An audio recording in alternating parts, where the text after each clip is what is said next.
Hi mga ka-City Express! Napanood niyo na ba ang how to withdraw naming video sa Lawson Bank ATM?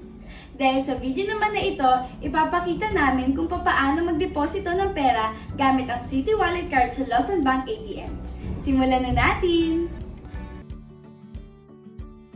Piliin ang language na gusto mo.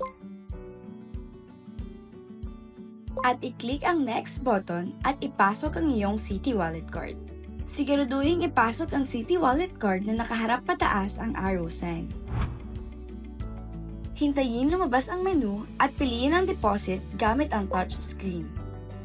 Ilagay ang halaga ng perang idideposito o direktang ipasok ang pera kung may cash slot. Siguraduhin maayos at hindi lukot ang mga perang papel bago ipasok sa machine. Tandaan, ang machine ay hindi tumatanggap ng coins o barya. Kapag naipasok na, antayin ang machine na magbilang at ma-verify ang halaga. Makikita sa screen ang total amount ng perang ipinasok at i-confirm kung ito ay tama.